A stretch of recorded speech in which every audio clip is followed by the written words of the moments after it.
Sometimes he referred to himself as lone human operative. This meant that he was unconnected and expendable. He wore his personality as opposed to actually being someone. I met him on a couple of occasions. He was a self-contained unit. It wasn't as if he spoke or acted covert in any way. It was a lot more implicit. He would often speak about the murder at the heart of a dream. We just bumped into each other. We discussed things over cups of coffee.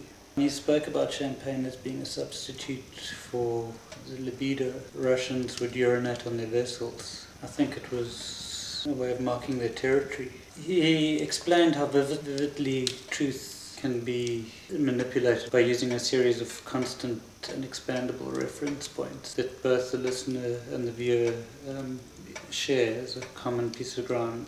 Like, for example, you would refer to a building in a specific place and the fact that that building has faded. Telling a story about somebody that's universal, that both people can relate to. So the person listening starts to build up this picture of this person in their own mind because of the common ground they share.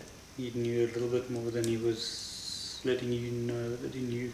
He spoke also about having a poker face as something that would give you a sense of superiority. He always said that you should resist the exotic in dress and spoke a bit about urban camouflage. This could be a blue collared shirt and grey pants. Those are the kind of things that allow you to blend in. He spoke about a sexual urge being inevitable, but said that you should always keep a long-term view. He also spoke about never eating with your back to the door. He said that you would always work in parallel with another person. We often discussed strategies of disappearance. He said that the boldest person can vanish just like that, without a trace, just like that. Vanish. So it's a matter of checking out escape routes all the time. In fact, it's very difficult to even picture what he looked like. He always said that the best way to keep a secret is not to have any secrets. Avoid wearing grey or going to self-help groups because these things would interfere with the Invisibility project. But he knew what forms of urban camouflage wouldn't work in a room with a whole lot of other people that are trying to disappear.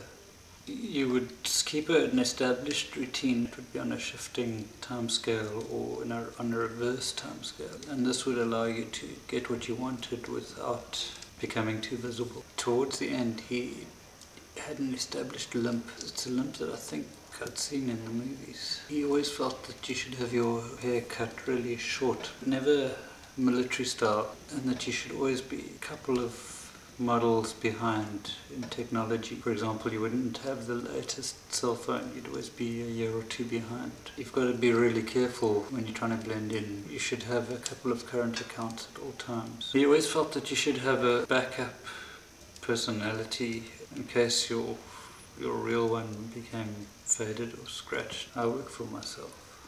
I mean, you work for other people, but ultimately you work for yourself. I'm not sure he even worked for himself.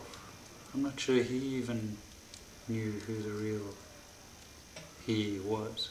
Denying who you are, for instance saying I'm not X or Y, will always put a spotlight on you. Several small amounts of cash should be stashed away in several locations. An inexpensive but reliable wristwatch is essential, maybe some chewing gum. He felt you should always avoid talking about politics, the weather, food. He was always slightly underdressed for the weather of the day. A hat was out of the question. A hat would make you stand out again in a time when people don't really wear hats. Yogurt and honey were an essential part of his diet at all times. They allowed your body to adapt to the microbes and the sort of things that would affect strangers.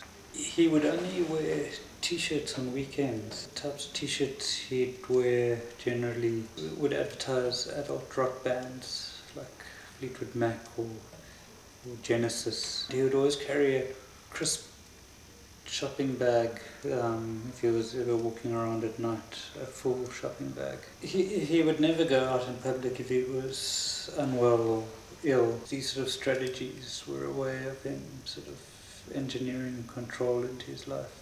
He would say that if you see your neighbours, just be polite, nod, smile, and be in a rush. Get out of there as quickly as you can.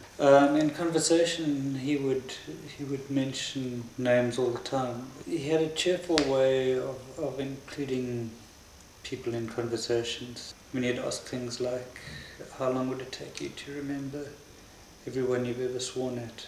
How long would it take you to forget me, or for me to forget everything forever?